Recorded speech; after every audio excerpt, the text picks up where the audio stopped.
OK, tak dnes si zrežeme výšnu, respektíve čerešňu, ktorá nerodí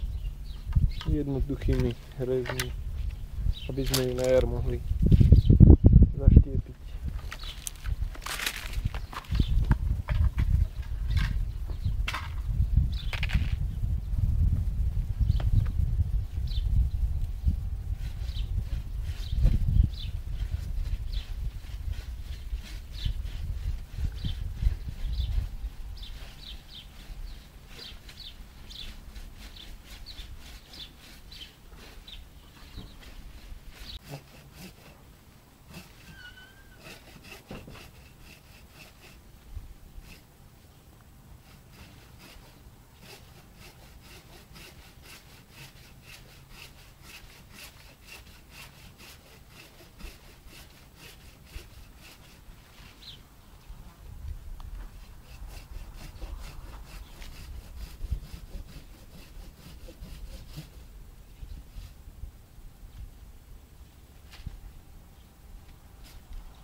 OK, tak zrezali sme višňu, no vyzerá to dosť drsne, ale nevadí, nakoľko tento strom dosť nerodil, respektíve dá sa to povedať takmer už nejakých 20 višní na tom bolo, čo bolo dosť málo na to, aký bol veľký tento strom.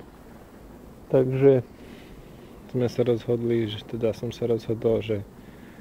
zrežem, nechám nové výhony, ktoré ako vidíte celkom pekné, ideálna hrúbka a vlastne do toho naštiepime na jar možno viac od druha, tak pokusov bude dosť, 1, 2, 3, 4,